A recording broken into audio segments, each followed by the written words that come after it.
Eh, ok, Ok. perfecto. Mm,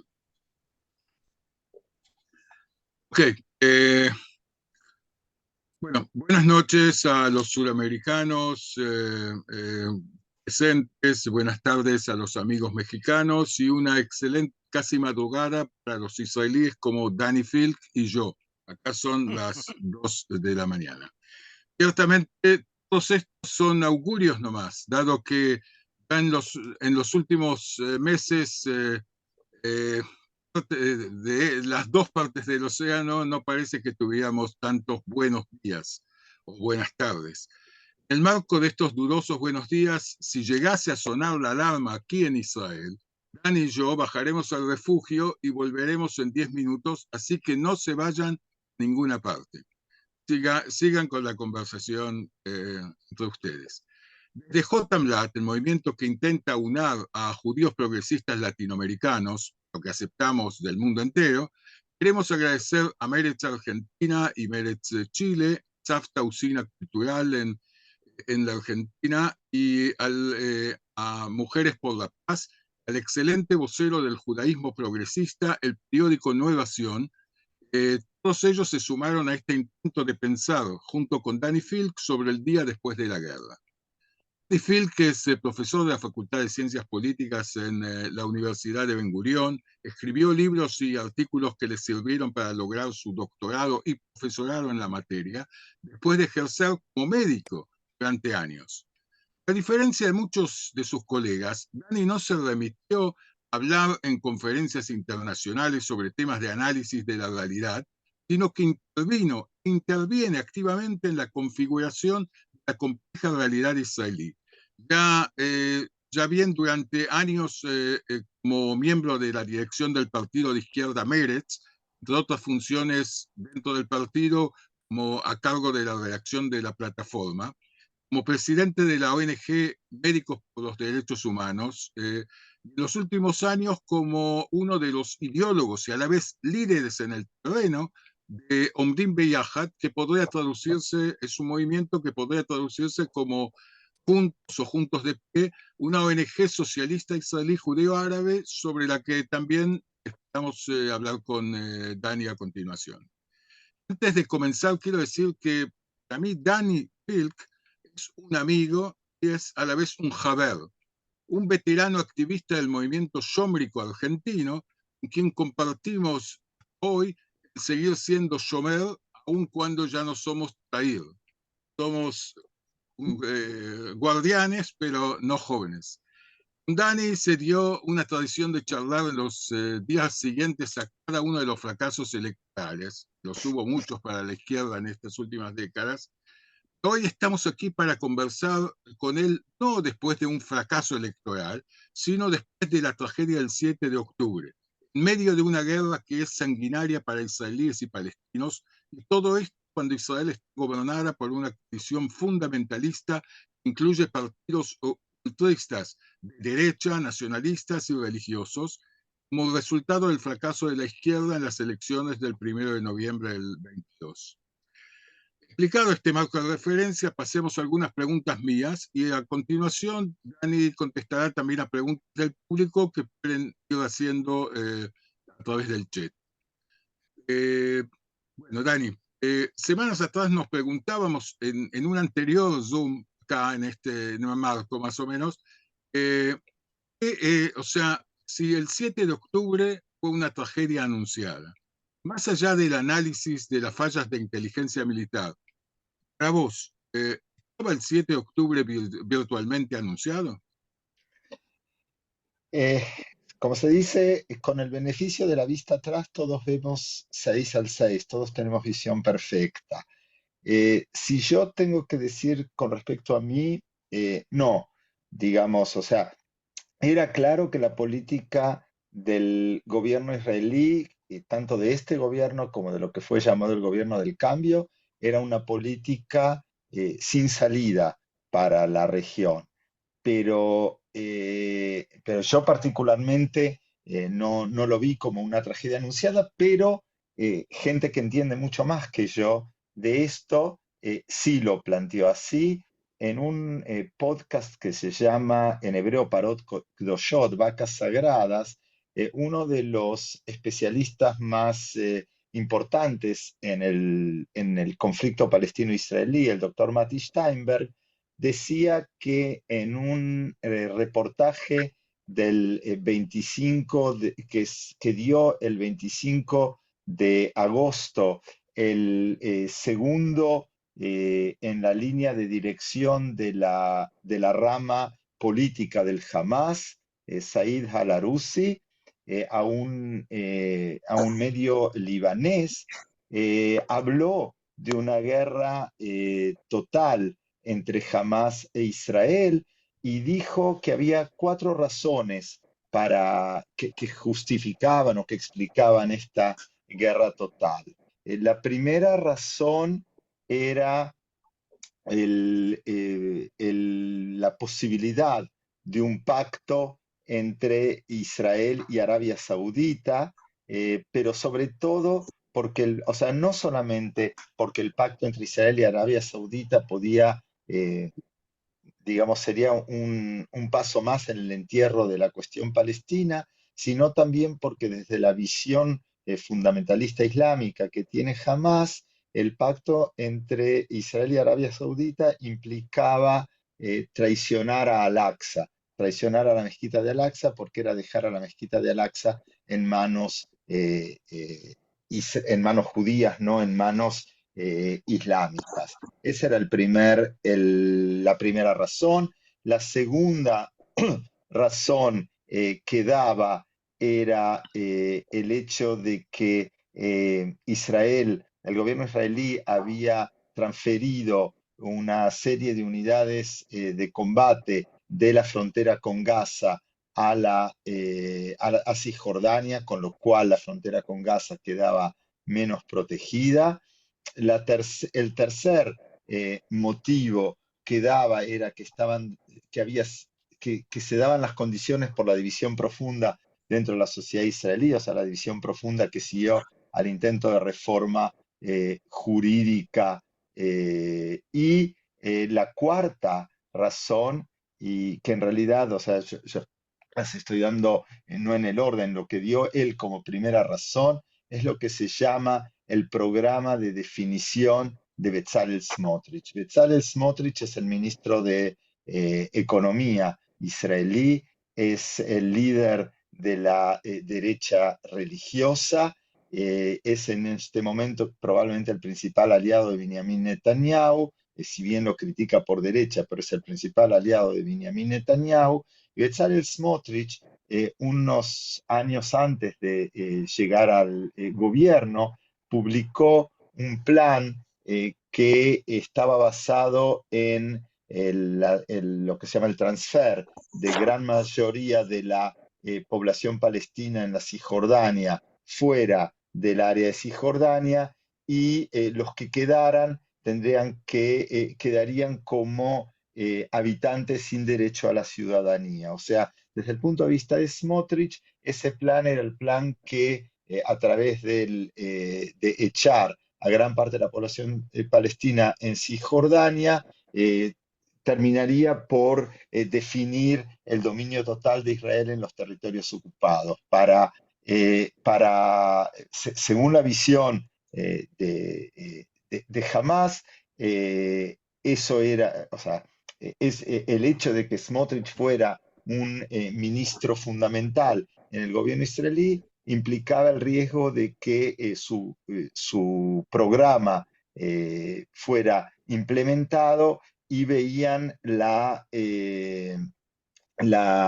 guerra total contra Israel como una manera de evitar ese programa.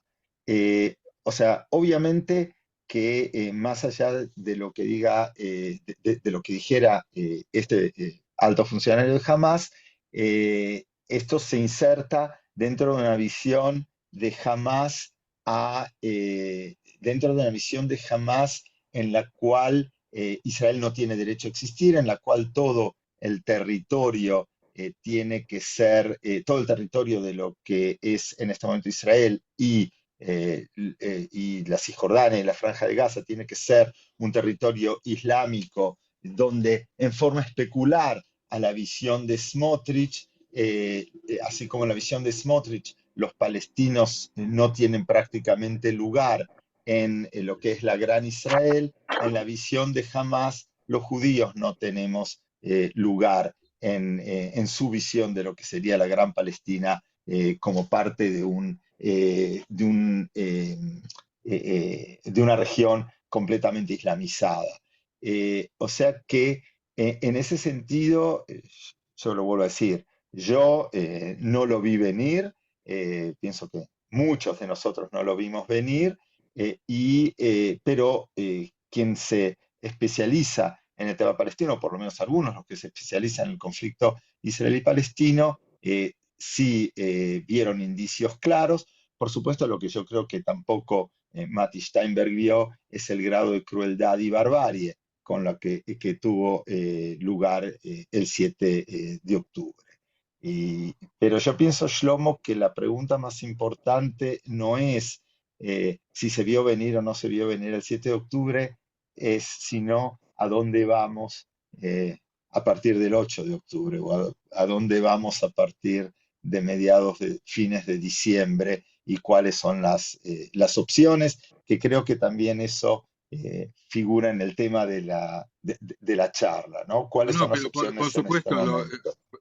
por supuesto, Dani, yo justamente por eso pregunté si más allá de las fallas de inteligencia, hubo, digamos, había algo inmanente en el mero hecho que se trataba todo el tiempo de lograr la solución o sea, la solución del conflicto israelo-palestino, y pensando de que se puede administrar un poco como en su momento dijo Bennett, que llegó a ser primer ministro, que se podía administrar el conflicto israelo-palestino, que no era más que una queda en el traste que le quedó y que se puede convivir con ella.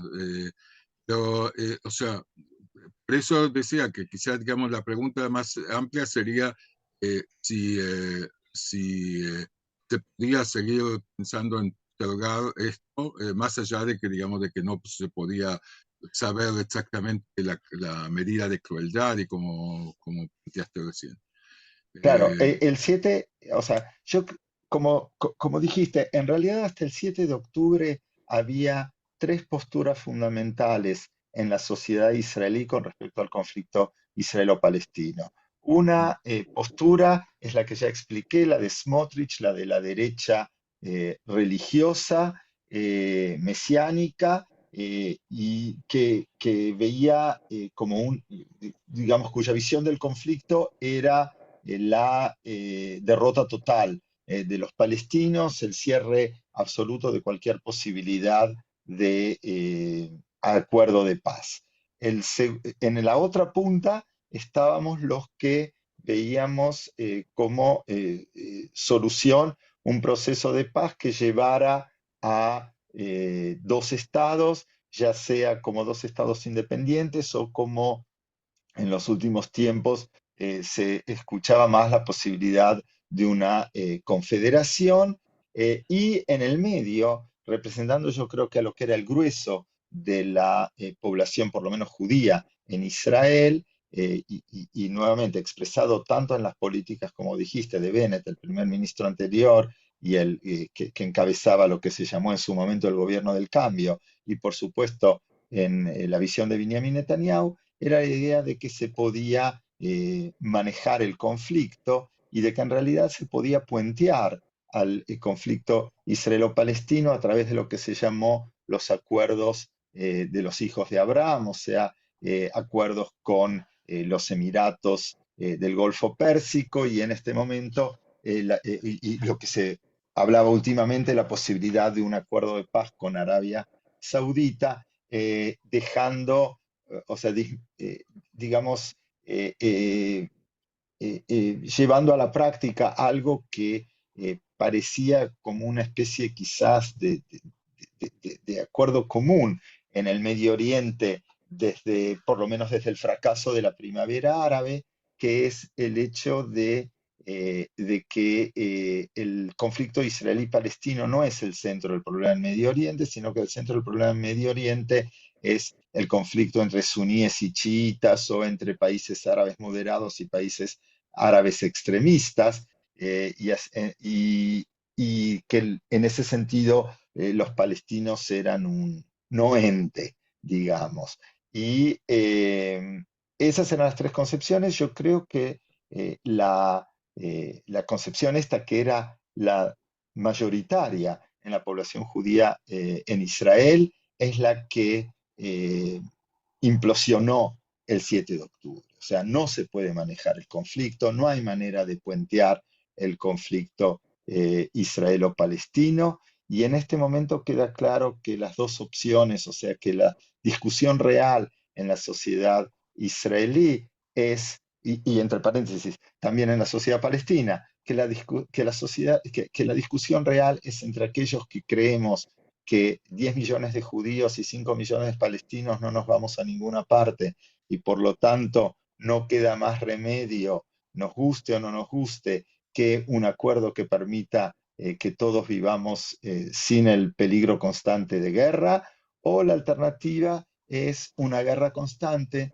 entre aquellos como Hamas del lado palestino y la derecha religiosa liderada por gente como Ben Gvir y Smotrich del lado israelí. Y de vuelta, no estoy comparando, o sea, después de lo que hizo Hamas el 7 de octubre, hay ciertas comparaciones que son prácticamente imposibles, pero desde el punto de vista de la visión política de la negación del otro, las visiones son especulares en ese sentido, y el enfrentamiento real en este momento dentro de la sociedad israelí y dentro de la sociedad palestina es entre aquellos que pensamos y creemos que como las poblaciones no se van a ningún lado y la alternativa del exterminio total es un absurdo, no queda más remedio que avanzar a un proceso de paz. Y del otro lado están aquellos que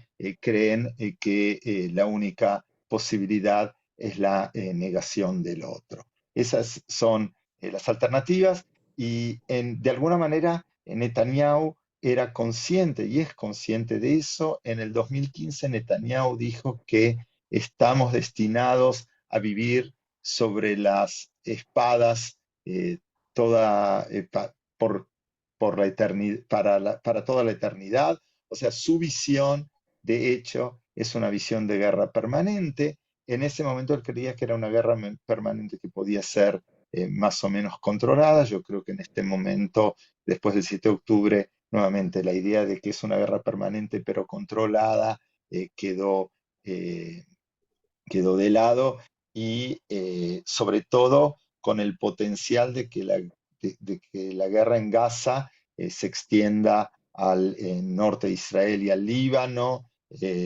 Los Houthis en Yemen, o sea, las posibilidades es que se extienda a Irán, que es el patrón tanto de Hezbollah en Líbano como de los Houthis en Yemen. O sea que no es solamente una guerra total o una guerra permanente entre Israel y los palestinos, sino que es un polvorín que puede involucrar a mucho más. Sí. Bueno, de hecho, la masacre y la guerra estallan después de 9 meses de protestas multitudinarias contra los intentos del virtual golpe institucional que Netanyahu intentaba efectivizar. Eh, o sea, protestas con cientos de miles de personas en la calle cada sábado por la noche. En estas manifestaciones, por lo menos en un primer momento, se omitió de señalar uno de los motivos de este intento de golpe que vos hablaste, la anexión de Cisjordania y la ampliación de las colonias judías territorios palestinos. ¿Podrías explicar este fenómeno de negación a nombrar el tema de la ocupación en estas manifestaciones en pos de la unidad de lucha, problemas liberales o lo que podríamos llamar libertades democráticas? Lo que digo, había manifestaciones en las cuales hubo a veces peleas entre quienes levantaban un cartel que decía eh, eh, no hicimos nada contra la ocupación, recibimos la dictadura, y, o sea, hablaban en contra de la ocupación, y había algunos que le sacaban gente que estaba manifestando y que le sacaban los carteles y demás, porque, digamos, decían de que eso iba a crear una sesión dentro de los manifestantes. ¿Cómo explicas esto? Bueno, eh, no creo que nos dé el tiempo para todo esto. Primero, yo creo que no era, o sea, en ese sentido mi visión es un poco diferente. Yo creo que no íbamos a que las modificaciones en la legislación que Netanyahu y su gobierno promovían no equivalen a una dictadura. En todo caso, sería una democracia populista, eh, eh, digamos, extrema, pero no una dictadura. Tampoco pienso que era un golpe, se hacía en forma de legislación, ni siquiera era un autogolpe a los Fujimori en Perú, pero sí se movilizaba, digamos, o sea, lo que hubo era un enfrentamiento entre una visión semiliberal de la democracia, y me refiero, acá uso el término liberal en la idea del liberalismo político, derechos individuales, etcétera, y no, no necesariamente en el tema económico, y por el otro lado, como dije, una visión populista eh, excluyente porque excluía fundamentalmente a la minoría árabe palestina, una visión populista excluyente de la democracia. Yo creo que eso era lo que estaba en el conflicto alrededor de las modificaciones de la legislación, y creo que planteado así, o sea, había un grupo, digamos, más radical, llamado en hebreo el bloque en contra de la ocupación, que decía, a mi juicio, correctamente, que no puede haber democracia liberal cuando hay 2 millones de personas en la Cisjordania, y de alguna manera también en Gaza, más de 2 millones de personas en la Cisjordania, privadas completamente de derechos básicos, tanto derechos individuales como derechos colectivos, y que una lucha, y digamos que una postura de democracia liberal implicaba también oponerse a la continuación de la ocupación, y el grueso de los manifestantes que venían de años y años y años, yo diría probablemente desde el 2009, desde que Olmert cae del gobierno, y se pincha, digamos, la última posibilidad de un acuerdo, como se podía entrever en las conversaciones entre Olmert y Abu Mazen. Desde el 2009, de hecho, los israelíes vivíamos en una especie de ilusión en la cual la ocupación pasaba a un segundo plano y se podía seguir viviendo como si no hubiera ocupación. O sea, yo creo que en ese sentido el hecho de que el tema de la ocupación estuviera ausente del conflicto interno israelí más importante que hubo desde el conflicto sobre los acuerdos de Oslo en los años 90, era porque se había generado, o sea, veníamos de una década en la cual el conflicto aparentemente había pasado a un segundo plano, y bueno, como nos despertamos el sábado 7 de octubre a la triste realidad de que el conflicto no pasa a segundo plano. Sí. Bueno, voy a acotar acá para el público fuera de Israel, que digamos, aún se fue dando una transformación, no sé si estarás de acuerdo, Dani, en las manifestaciones cada vez se hacía más, eh, digamos, más posible hablar del tema de la ocupación, y también desde el escenario cada vez hubo, o sea, por ejemplo, cuando hubo un pogrom de colonos en Jawara, en un poblado palestino en la Cisjordania, entonces se habló en forma clara sobre eso. Y también en otras, cada vez más voces, más personas que hablaban en esos eventos multitudinarios hablaban sobre también incluían de alguna manera el tema de la ocupación. Pero, claro, todo esto eh, fue fregado con la cuestión esta con el 7 de octubre. Pero quiero pasar a una próxima pregunta. En las últimas semanas, a pesar de que los allegados del gobierno de Netanyahu usan a toda persona que habla ahora en tiempos de guerra, que exigen la renuncia de Netanyahu por su responsabilidad en la tragedia del 7 de octubre, a pesar de todo esto, se comienzan a escuchar expresiones más críticas y se perciben tantos de alineaciones en la izquierda y en el frente contra la ocupación y la paz en Israel. O sea, intentos que no lograron llegar a algo en el 1 de noviembre del 22, o sea, cuando fueron las elecciones. ¿Cuáles son las posibilidades reales que la protesta democrática y la izquierda puedan ofrecer una alternativa de gobierno en las próximas elecciones? En pocas palabras, que se pueda hacer un frente amplio de ese tipo. Eh, eh, yo creo que en este momento todo el que intente eh, predecir va a pasar como dicen que después de la caída del segundo templo, la profecía le fue dada a los estúpidos. Entonces, como prefiero no ser estúpido, no quiero arriesgar demasiado con profecías.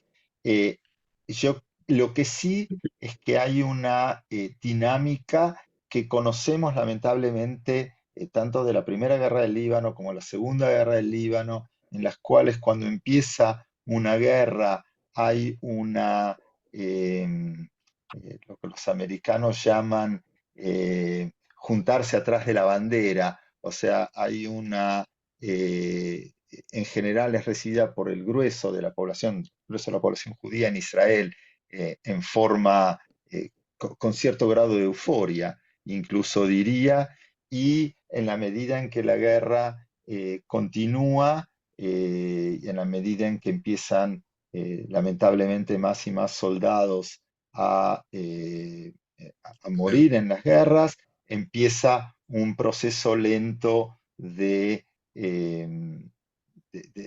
comprensión de que el conflicto no es solucionable por medios militares y en ese momento, y entonces hay un proceso progresivo de aumento de la oposición a la guerra. Yo creo que en este caso ya podemos ver un cierto, una cierta dinámica en ese sentido. Una encuesta que se hizo la semana pasada muestra que más del 50% de la población judía en Israel considera que la guerra está estancada, que no se están logrando los objetivos de la guerra. Los objetivos de la guerra, como fueron planteados por el gobierno, eran, en primer lugar, la destrucción de Hamas y en el segundo lugar, la devolución y el rescate de los secuestrados. La semana pasada, en forma muy trágica, 3 de los secuestrados que habían logrado escapar o que habían sido echados por sus captores fueron en forma accidental muertos por el ejército israelí. Yo pienso que eso es en cierto modo un punto de inflexión en el sentido de entender, como lo dijo ayer la tía de 2 de los secuestrados, que todos los secuestrados que volvieron, menos una, volvieron por acuerdos entre Israel y Hamas y no por una acción militar. Solo una de las secuestradas fue liberada por el ejército y entonces yo creo que hay más conciencia de que las dos metas que se planteó el gobierno están de alguna manera en contradicción una con la otra, porque para poder liberar a los secuestrados hace falta algún tipo de acuerdo con el Hamas, y si el Hamas es completamente destruido, no hay con quién hacer el acuerdo, o sea, hay una especie de contradicción, hasta diría lógica, entre los dos temas. Entonces, y hay, o sea, en ese sentido, yo creo que hay una lenta toma de conciencia sobre los límites de la fuerza y al mismo tiempo, eh, o sea, hay que tener en cuenta que el 7 de octubre y la guerra en Gaza después, de alguna manera escenificó los miedos más grandes de ambos pueblos. Nosotros, para los judíos, lo que pasó en el 7 de octubre es una especie de eh, recreación de los pogroms en Europa y de alguna manera incluso también de la Shoah. Para los palestinos, el desplazamiento forzado de 1 millón de palestinos del norte de Gaza al sur de Gaza es Nakba. una especie de, sí, de vuelta de la Nakba, ¿sí? De lo que ellos ven como el desastre que fue con el establecimiento del Estado de Israel, el que cientos de miles de palestinos dejaron en sus casas. O sea, en ese sentido, el 7 de octubre y la guerra en Gaza, de alguna manera, hace una especie de demostración performativa de los miedos más o de los traumas más grandes de ambos pueblos y por lo tanto el, va a llevar tiempo poder liberarse de alguna manera del trauma o cierta liberación del trauma para poder, para poder reemprender un cierto camino de la paz, pero por otro lado, y volviendo a tu pregunta, ya más del 50% de la población judía en Israel ve que la guerra está empantanada y en otro nivel, esta última semana, grupos vinculados a la dirección de aquella protesta en contra de la legislación implementada por el anterior gobierno, están hablando de volver a las calles a exigir la renuncia del gobierno, incluso algunos comentarios que este sábado en Abima, en la plaza del Teatro Abima, que es uno de los lugares más comunes de protesta, volvería a la protesta, pero nuevamente no como protesta contra la guerra, sino como exigencia de que este gobierno renuncie. Así todo, en Israel hay una especie de tradición que cuando los cañones, no solo las musas callan, sino también las protestas callan, ¿no? Hay una especie de consenso que no se protesta en tiempo de guerra y nuevamente ese consenso en general es erosionado lentamente en la medida en que aumenta la conciencia de la incapacidad de la guerra o de la fuerza militar de resolver el conflicto. Yo creo que estamos lentamente en ese proceso. Eh, o sea, antes de ofrecerle al público la posibilidad de hacer preguntas, quería, como antes yo te describí como quien no solamente está en el foros internacionales de teóricos, sino que digamos que actúa en la práctica.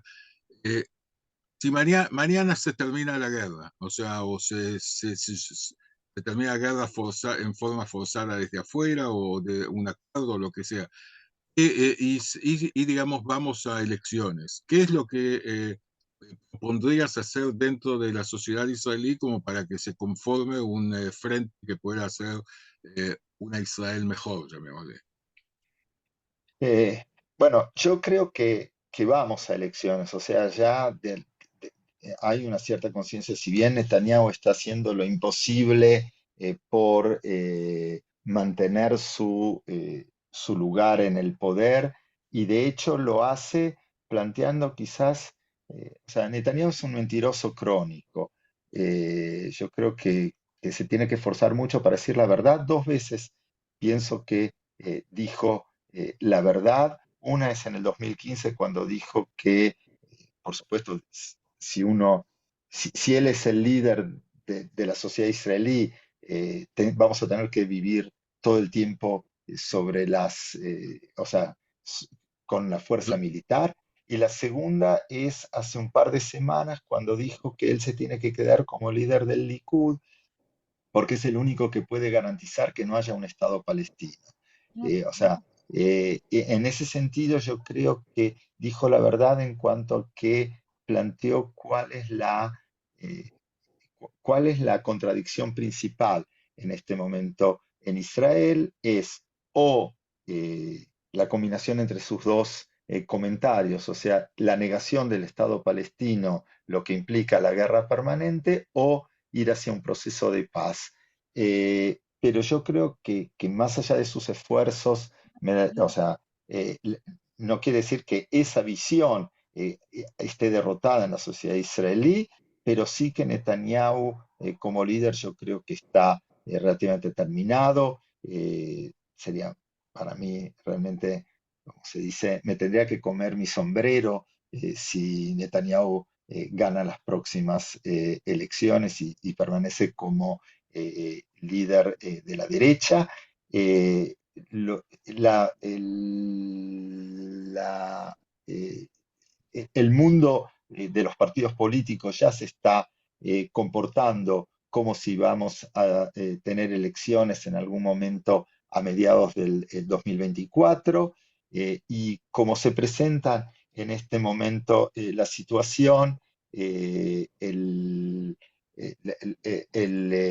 digamos, la, la- la- la lucha principal electoral sería entre la derecha, el Likud y la derecha religiosa, y por el otro lado lo que son los partidos de centro, Benny Gantz y su partido, y Yair Lapid y su partido. Y la pregunta es, ¿qué pasa a la izquierda de Lapid? En este momento, a la izquierda de Lapid, lo que a mí me parece es que va a haber una coalición entre el laborismo, entre Abodá, Meretz y grupos que grupos que por ahora son individuos que se están juntando alrededor de Yair Golan, que ya fue miembro de la Knesset por Meretz, incluso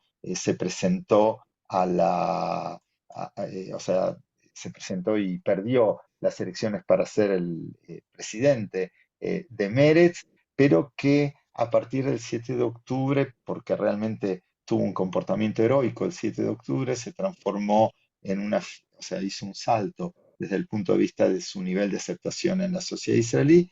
Mi impresión es que él va a ser la figura que lidere la unión de la mayor parte de los grupos a la izquierda de la PID, eh, pero desde un discurso donde la paz, donde el proceso de paz no es un proceso de paz para una vida en común, sino un proceso de paz para separarnos de los palestinos. Y en ese sentido queda todavía un espacio que no sé si va a ser llenado y cómo va a ser llenado, de aquellos que creemos que la alternativa de futuro tiene que ser un proceso de paz también, de cooperación y además que tenemos conciencia de que Israel es un país donde hay una mayoría judía, el 80% de la población, pero hay una minoría árabe-palestina importante, 20%, y que un partido de izquierda tiene que ser un partido judeo-árabe.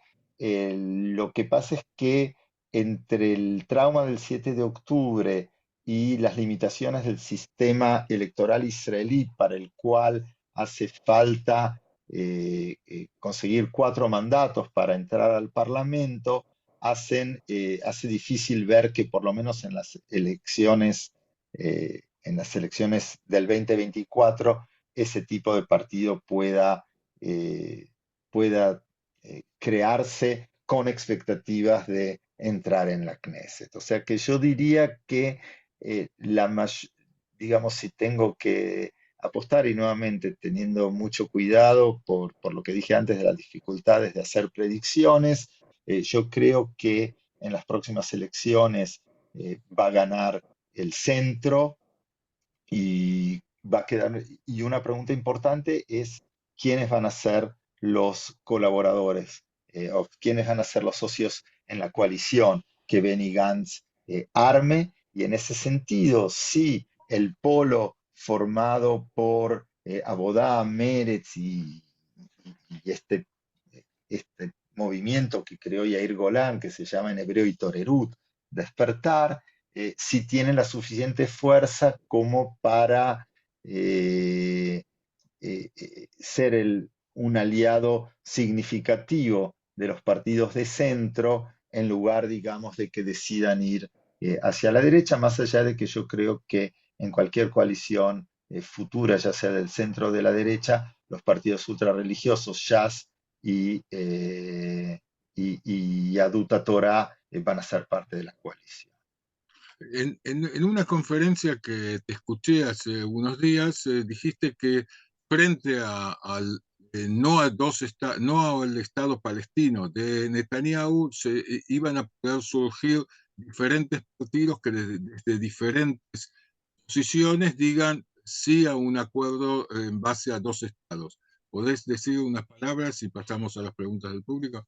Sí, nuevamente, yo creo que de hecho, o sea, el,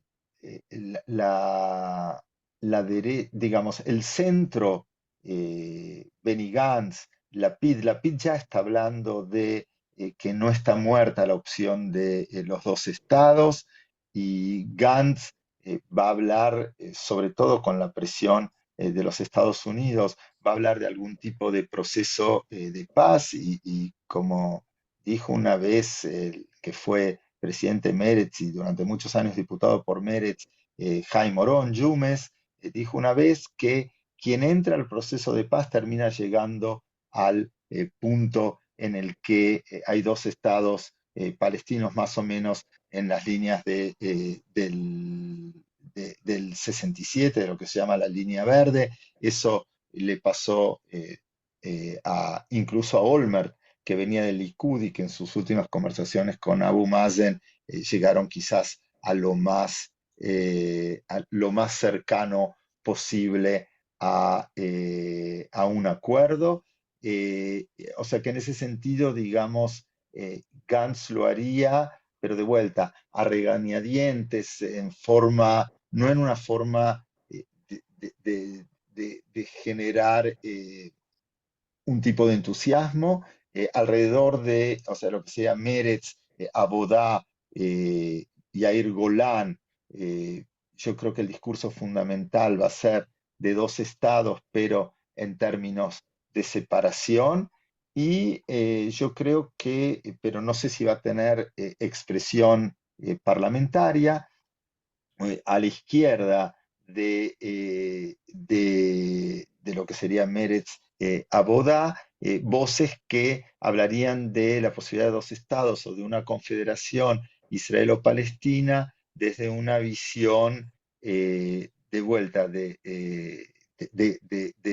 coparticipación judeo-árabe. Eh, por supuesto que después del 7 de octubre, por un lado eso es más necesario que nunca y por el otro lado es quizás más difícil que lo que fue hasta ahora. Bueno, quisiera que pasemos a las preguntas del público. Si acá los coadministradores nos pueden ir pasando las preguntas que hubo del público.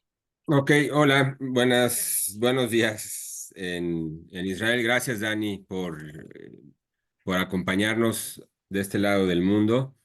Hay varias preguntas. Quisiera, bueno, empezar con Susana Friedman. Pregunta respecto al plan de transfer de Smotrich. Así muy brevemente, ¿transferir a los palestinos a dónde? Según Eh, él. la derecha israelí hace muchos años dice que Jordania es el Estado palestino, o sea, serían algunos transferidos a Jordania, otros serían transferidos a otros países árabes, incluso a países occidentales. A partir del 7 de octubre hubo comentarios en la ultraderecha religiosa que hablaban que lograr algún acuerdo donde muchos países, cada uno aceptara una cuota de palestinos. O sea, yo creo que es eh, un o sea, es parte de una visión mesiánica completamente eh, descolocada de la realidad, eh, y que implica, y eso quizás es lo más terrible, voces que se escuchan desde esos sectores, implicaría en una situación de guerra también matanza indiscriminada. Uno de los ministros del partido religioso de ultraderecha habló de tirar una bomba atómica en Gaza, después se desdijo, pero digamos, son más expresiones de la negación del otro que un plan político concreto, viable o realizable. Claro, y sin dejar de lado que un transfer se entiende como un crimen de guerra en el derecho internacional, ¿no? Sí, sí. En las condiciones igual en Israel-Palestina. Em, Liliana Griskan hace esta pregunta está interesante. ¿Cae el mito de la derecha tras el 7-10? ¿Cae el mito de la derecha como garante de seguridad para la sociedad israelí? Si tu respuesta fuera positiva, ¿este hecho abre la posibilidad de construir un proyecto político progresista de izquierda? Yo creo que sí, pero creo que va a llevar tiempo. O sea, si uno piensa en una situación histórica parecida en la historia del conflicto israelo-árabe, israelo-palestina, es la guerra de Kippur. La guerra de Kippur también fue un trauma. En cierto modo, uno puede decir que fue más traumático en términos de que en ese momento en la guerra murieron más de 2.400 soldados, en un momento en que la población israelí era alrededor de 2,5 millones de personas, o sea que la proporción de muertos con respecto a la población era mayor. Por otro lado, menos traumático en el sentido de que quien murió en la guerra de Kippur eran soldados, mientras que el 7 de octubre la gran mayoría de los muertos eran civiles. Pero digamos, si vamos hacia atrás en la historia de Israel, es una situación comparable, y de alguna manera yo creo que se puede ver el tratado de paz entre Israel y Egipto también como una consecuencia de la guerra de Kippur, pero hay que tener en cuenta que esa consecuencia llevó 5 años, no fue inmediatamente después. De hecho, en las elecciones que fueron inmediatamente posteriores a la guerra, en noviembre del 73, el laborismo todavía retuvo el gobierno, y es recién en el 77 que quien estaba que, que el partido que no estaba identificado con los problemas de la guerra, o sea, el Likud, llega a las elecciones. Yo no creo, de vuelta, no tenemos tiempo para hablar, no es que ganó las elecciones del 77 solamente por la guerra. La situación es mucho más, o la explicación es mucho más compleja, pero a lo que yo voy es que el proceso de maduración, que en este caso sería la toma de conciencia de que la idea de que la derecha es el garante de la seguridad de Israel, explotó realmente, implosionó el 7 de octubre. Yo creo que es claro en qué medida eso abre inmediatamente la posibilidad de de un viraje más hacia la izquierda y más progresista de la sociedad israelí. Yo creo que en principio lo que podemos decir es que va a haber un viraje menos hacia la derecha, eh, y no más hacia la izquierda, pero como dije antes, creo que la misma dinámica del proceso sí puede llevar al fortalecimiento de sector izquierda, pero que es algo que va a llevar tiempo. Y por supuesto, las condiciones, digamos, estructurales por sí solas no hacen nada. Siempre está la posibilidad de lo que Antonio Gramsci llamaba revolución pasiva, o sea, la reconstitución de las mismas estructuras de poder, y acá depende un poco de la agencia política y de quiénes sean los agentes políticos. Bueno, justamente con esto que comentas, Dani, quisiera ligar un par de preguntas. Sally Vendersky pregunta si se ve como plausible el surgimiento de líderes judíos y palestinos que no nieguen al otro, ¿no? Es un tema que ha estado presente en tu exposición. Y lo ligo con lo que comenta y pregunta Alicia Singerenko. ¿Todo es entre varones? ¿No hay mujeres en ninguna parte que tengan posibilidad de influir en algo?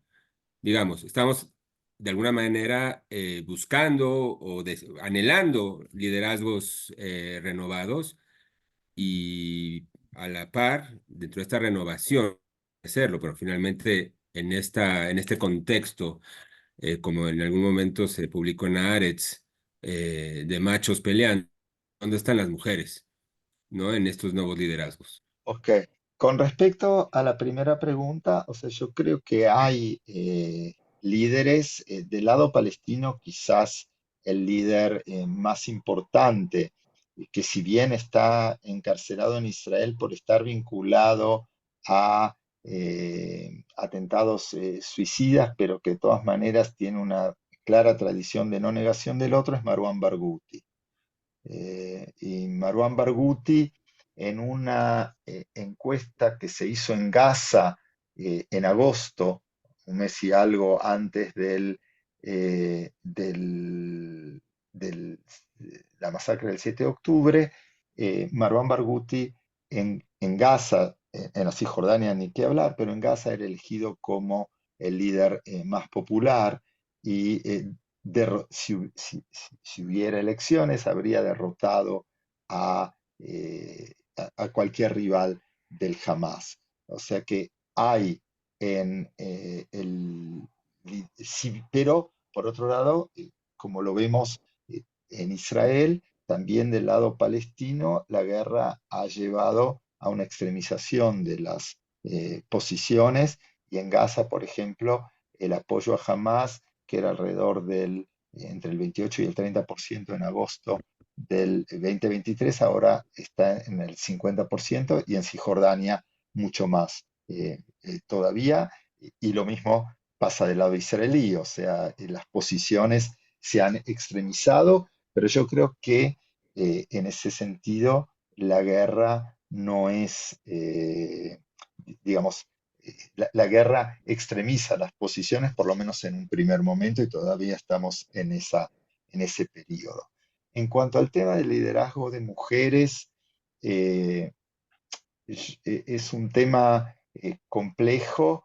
eh, a diferencia de otros lugares, no hay una división de género clara entre quienes apoyan la paz y quienes no apoyan la paz. O sea, hay líderes, mujeres en la extrema derecha, como Irit Struk, que son de lo más extremistas dentro de la derecha, o Miri Regev, que habló de hambrear a los palestinos en una reunión del gabinete hace pocos días.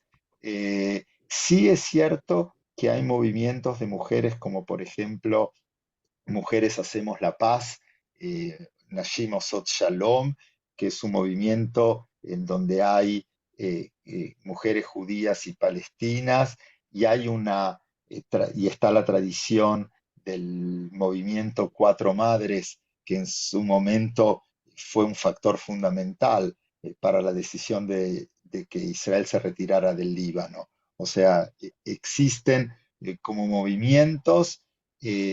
Plantearlo eh, como que hay una relación, digamos, lineal entre género y posturas pacifistas, no es así en Israel, y además hay que tener en cuenta, lamentablemente, que la centralidad de la guerra en Israel hace y el rol masculino en las guerras hace que líderes hombres tengan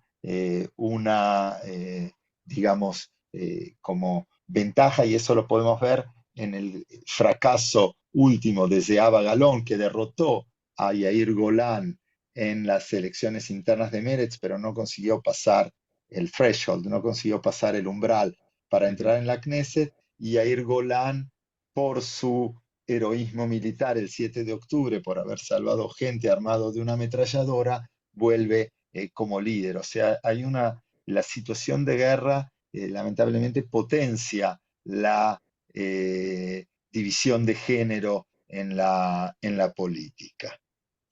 Dani, disculpame, pero la protesta social, o sea, en la protesta que hubo por el tema legislativo y demás, sí había mujeres, o sea, o sea, desde el escenario y en la calle, y movimientos de mujeres muy importantes dentro de ese Sí, mundo.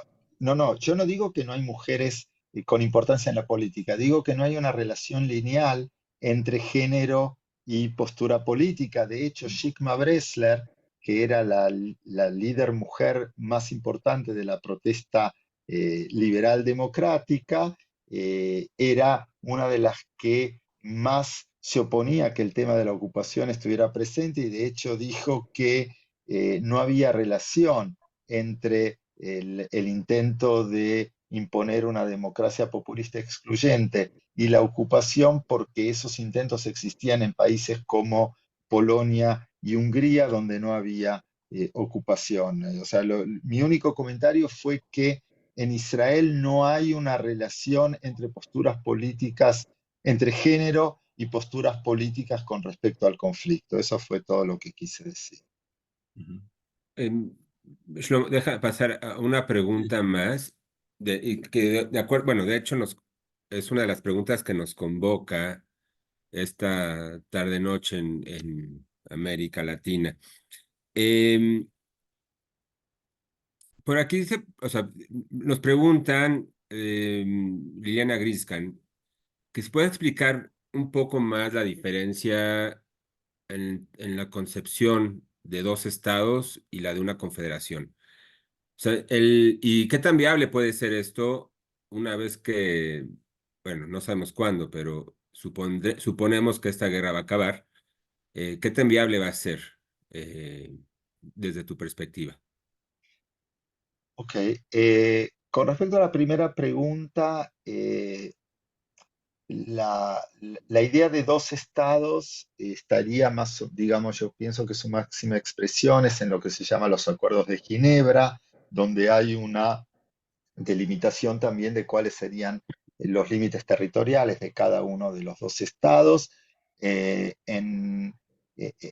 idea de los dos estados implica dos elementos fundamentales, que es la evacuación de, no sé si de todas, pero de la gran mayoría de los asentamientos judíos en Cisjordania, y la existencia de dos entes soberanos separados con economías separadas, con fronteras que serían también fronteras aduaneras, digamos. Esa es la idea clásica de los dos estados. La idea de la confederación es una idea que en Israel está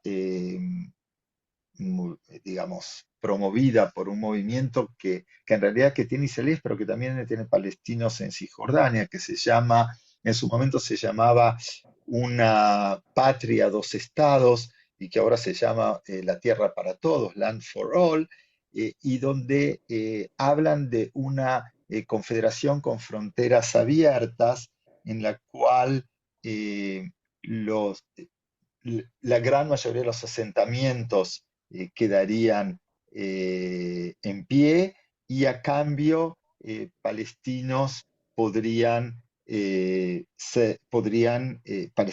de Cisjordania o palestinos que están en la diáspora palestina, pero que eran originariamente de las zonas que hoy en día están controladas por Israel, podrían, digamos, volver a sus hogares. La ventaja de la idea de la confederación es que podría ser una solución tanto para el tema del retorno palestino como para el tema de tener que evitar los conflictos internos en Israel por la evacuación de asentamientos.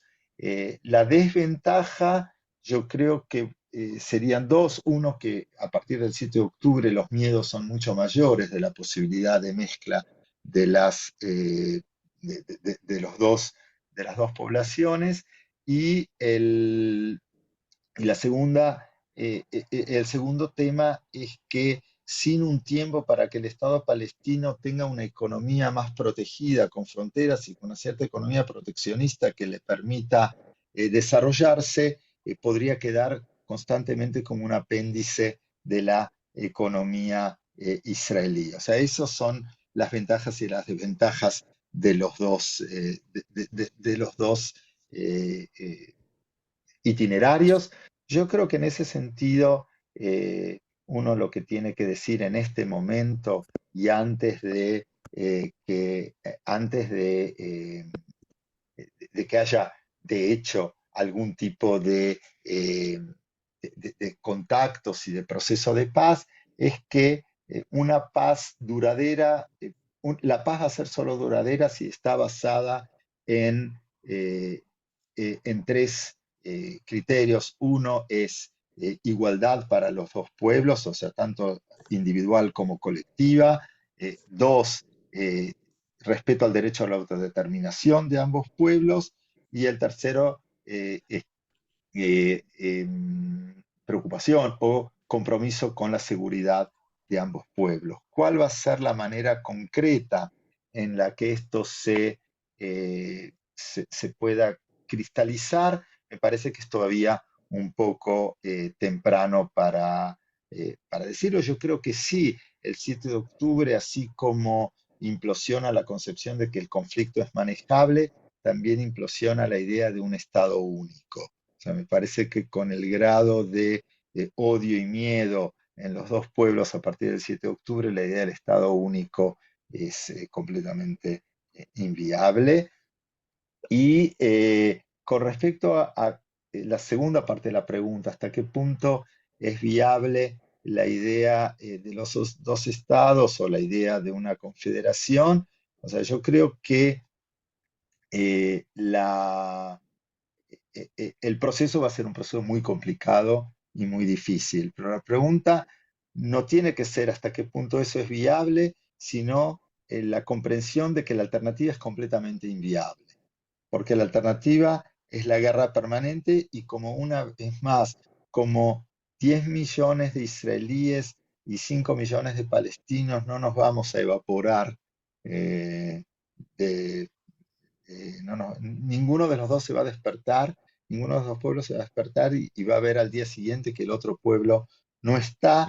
La alternativa es inviable en el sentido literal del término, es inviable porque la realidad va a ser una realidad de guerra permanente, muerte permanente, de caos, de radicalización, y si jamás es un movimiento radical, hay sectores hoy más radicales en el mundo islámico que pueden encontrar asidero si la situación para los palestinos se transforma cada vez en más desesperante. Por lo tanto, de vuelta, yo creo que eh, la alternativa o de un proceso de paz que lleva a dos estados a una confederación es viable porque la otra alternativa es absolutamente imposible.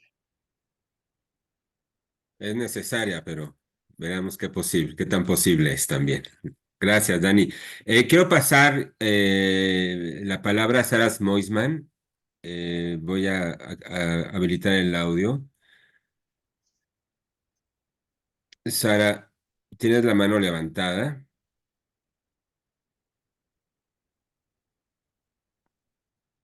Bueno, no está activando su audio. Bueno, quiero leer antes de pasar contigo, Shlomo, hay un par de comentarios de Daniel Cooperwasser que me gustaría compartir. Em, y es en relación a lo que has comentado, Dani. Comenta Daniel, un partido político de Israel que en su plataforma acentúe la solución de dos estados difícilmente podrá lograr pasar el mínimo de 4 bancas.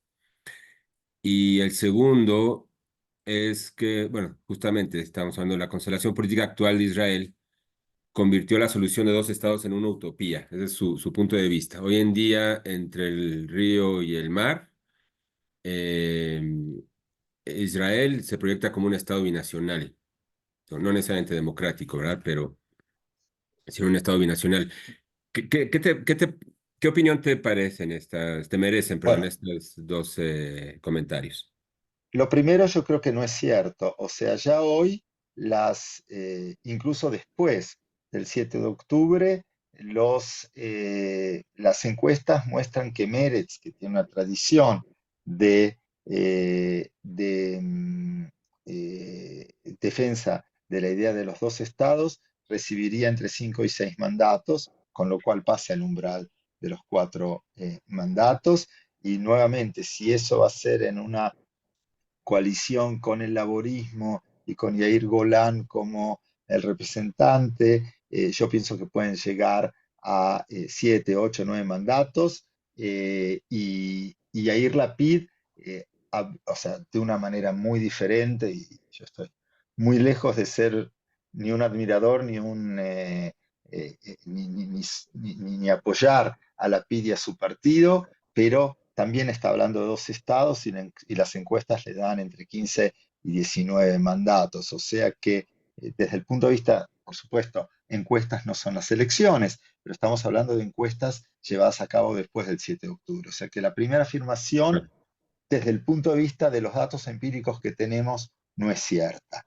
En cuanto a la segunda afirmación, eh, eh, yo creo que justamente, o sea, primero que dije, sí, una de las alternativas sería la alternativa que plantea Smotrich y que plantea la ultraderecha religiosa, o sea, un Estado que incluyera a Israel antes del 67, más Cisjordania, más quizás la Franja de Gaza, pero un Estado que no sería democrático, o sea, un Estado similar a Sudáfrica del apartheid, donde habría en forma ya legal 5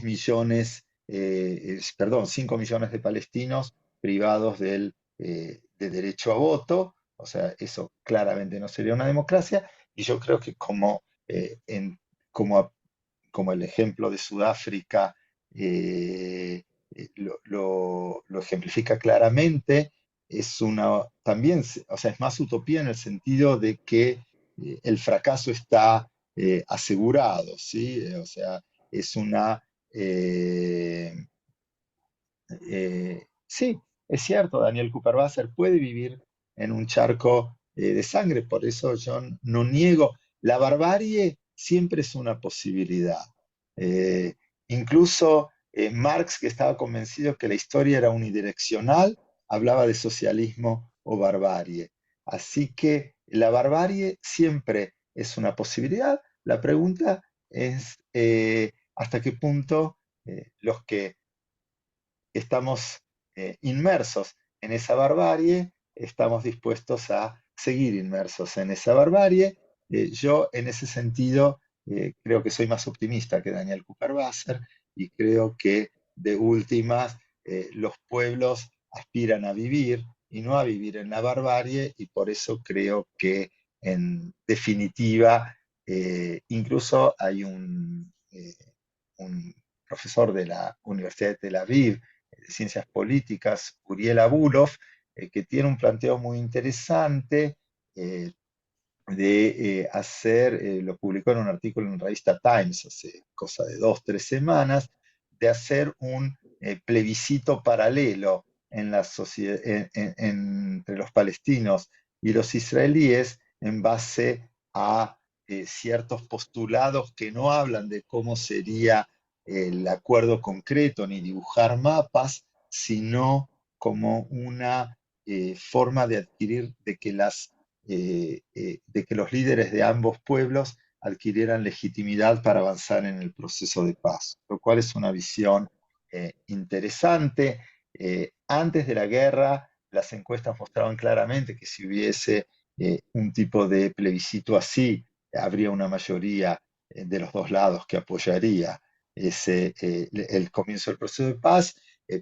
Si se hiciera ahora, probablemente sería diferente, pero en algún momento, por lo menos la etapa aguda de la guerra va a terminar. Yo creo que va a demorar alrededor de un mes, mes y algo, y como dije antes, empieza ya a producirse, por lo menos del lado israelí, una cierta toma de conciencia de que no hay solución militar para el problema. Una última pregunta, Dani, para pasar nuevamente con Shlomo. Einat Wilf, o Einat Wilf, que fue, entre otras cosas, parlamentaria por Abodá. En un libro que recientemente publicó dice que del lado palestino no hay voces que reconozcan el Estado de Israel y que estén a favor de los dos estados, ¿no? De un Estado palestino al lado de Israel. Y que eso, básicamente todo el discurso de los líderes palestinos, de la calle palestina, es acabar con Israel y que Palestina sea del río al mar, ¿no? Finalmente se libere del río al mar. Tú que, bueno, tienes la experiencia de muchos años, eh, ¿qué voces existen del lado palestino que pudiéramos pensar serían paralelas a Meretz o a movimientos sociales que reconocen al otro, del lado palestino? Eh, o sea, de vuelta, yo creo que objetivamente lo que dice Wilf no es cierto. Di el ejemplo de Marwan Barghouti, probablemente hoy el líder palestino más popular, o por lo menos hasta el 7 de octubre. No sé si a partir del 7 de octubre, pero hasta el 7 de octubre era el líder palestino más popular. Y Marwan Barghouti, pese a haber estado involucrado incluso en atentados suicidas, Marwan Barghouti desde los años 90 que tiene una posición coherente del reconocimiento a los dos estados. Eh, de hecho, también Abu Mazen, Mahmoud Abbas, una de las razones por las cuales fracasaron muchos de los intentos previos al 7 de octubre de incorporar a Hamas dentro de la OLP fue porque Mahmoud Abbas exigía que Hamas aceptara los acuerdos firmados por la OLP, inclusive los acuerdos de Oslo, que reconocían la existencia del Estado de Israel. Ahora, eh, ¿en qué medida hay movimientos que sean similares a Meretz o a los movimientos sociales eh, pacifistas en Israel? Probablemente sean todavía más minoritarios de los que son en Israel, pero hay que entender que la situación no es simétrica. Entonces la exigencia de simetría es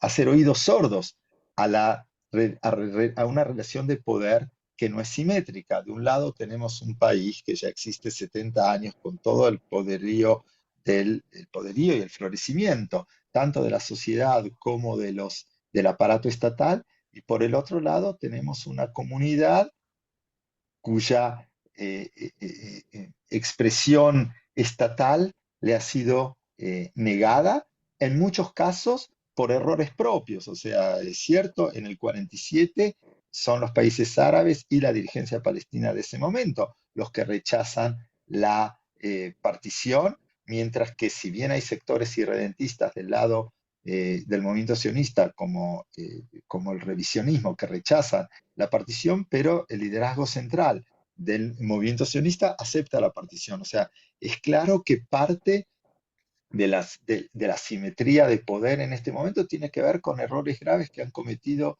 la dirección palestina a lo largo de los 100 años de conflicto. O sea, yo no creo que hay que liberarlos de responsabilidad, pero sí hay que tener en cuenta que es una situación asimétrica y en situaciones asimétricas uno no puede exigir simetrías.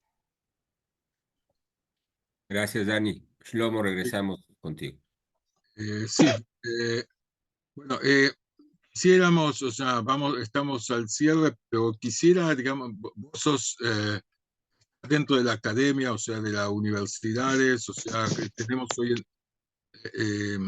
o sea, quería escuchar un poco, digamos, cómo ¿Cómo ves vos la relación que hay hoy en día de la izquierda y específicamente, digamos, lo que pasa en universidades y demás en el mundo respecto a Israel?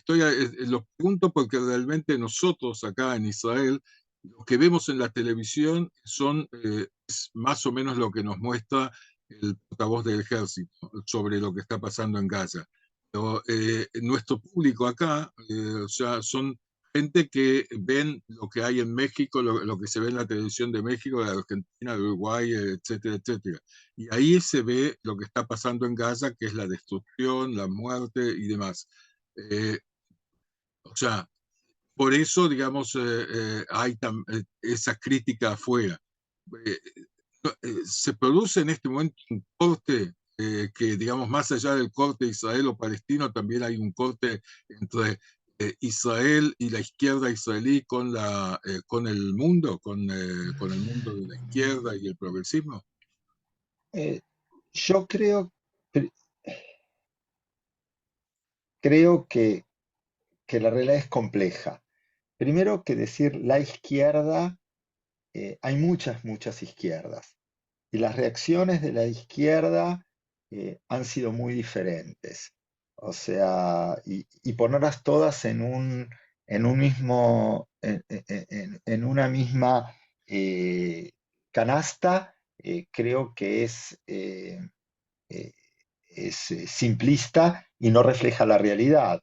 O sea, desde en la izquierda internacional ha habido posiciones, yo diría ridículas, como la de Judith Butler, que considera que jamás es un movimiento progresista, pero también en el periódico L'Humanité del comunismo francés, 2 o 3 días después del 7 de octubre, la nota de tapa decía jamás es el peor enemigo del pueblo palestino.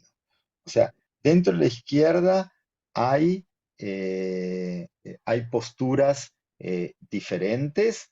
eh, Eso es la primera premisa. La segunda es que yo creo que esas posturas de las que vos hablás, Shlomo, s- eh, eh, las razones son más complejas que solamente ver lo que pasa en Gaza. Por supuesto que la tragedia de Gaza influye, pero yo creo que tiene también que ver con cierta, o sea, eh, eh, eh, eh, la forma en que se relaciona, porque digamos, si uno piensa la tragedia de la guerra civil en Yemen ha sido en términos de vidas perdidas mucho mayor que lo que pasa en Gaza y que no se entienda esto como que yo estoy, me estoy desentendiendo de la tragedia de Gaza, pero digamos en términos de vidas perdidas ha sido mucho mayor y no se ven manifestaciones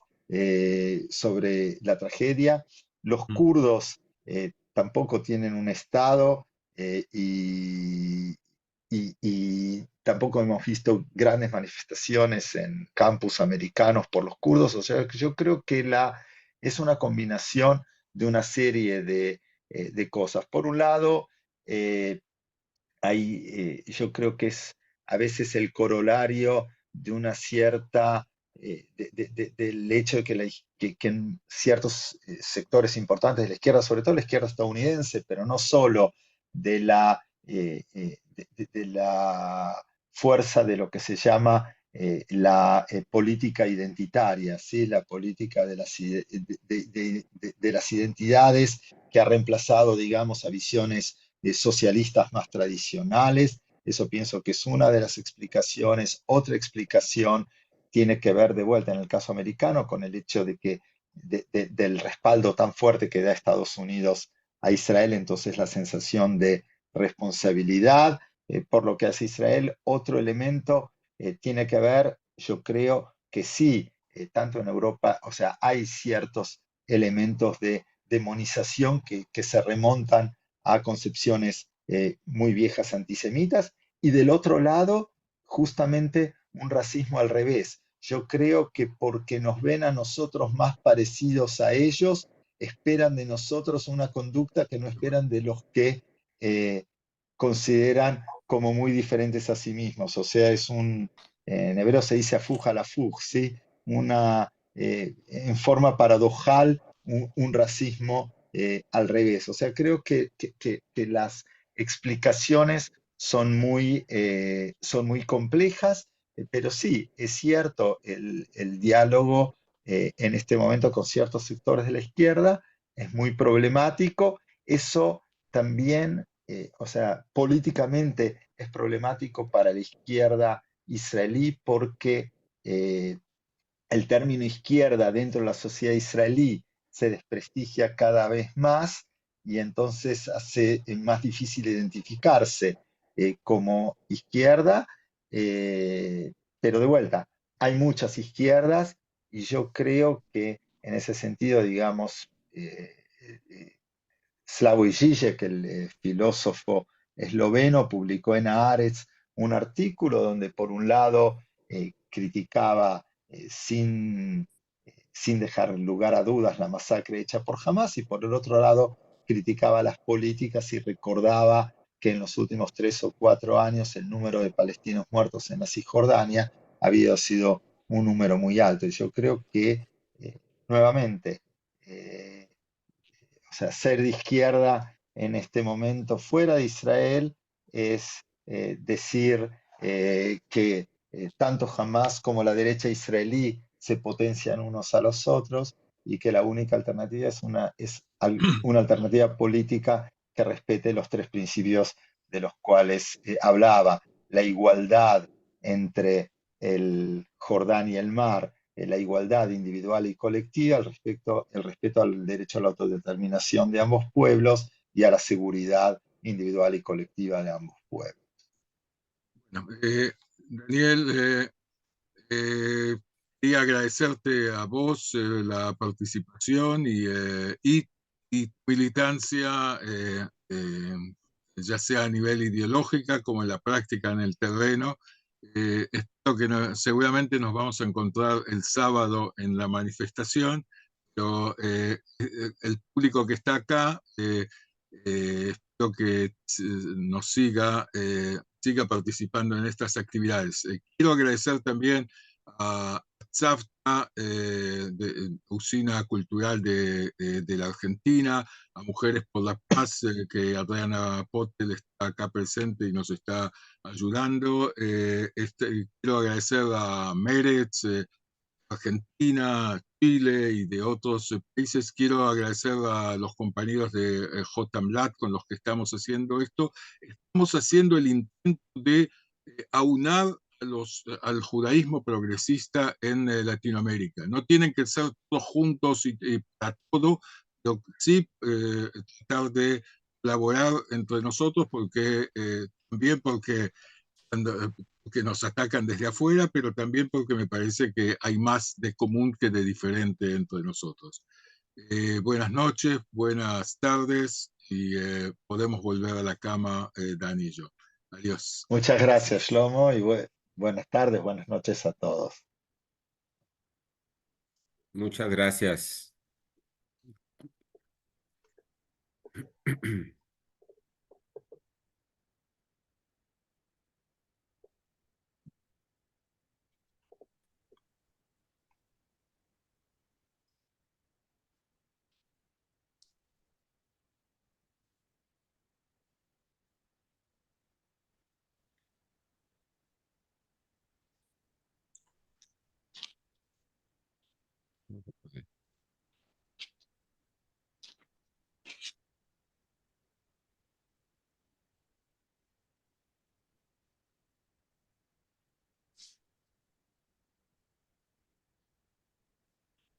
Benny, buenas noches. Hola, José, ¿cómo estás? Bien, ¿cómo te va? Dani se fue. Dani parece que ya se fue a dormir, o Ok, como dicen por el sur, a porillar. muy bien, salió muy bien todo. Se aprende también. Sí, sí, sí.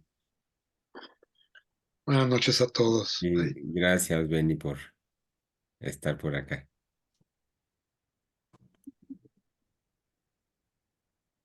Bueno, gracias a todos desde La Pampa. O sea, Gracias por acompañarnos. hice Aliá en el 2002, en aquel momento, y en enero del 2003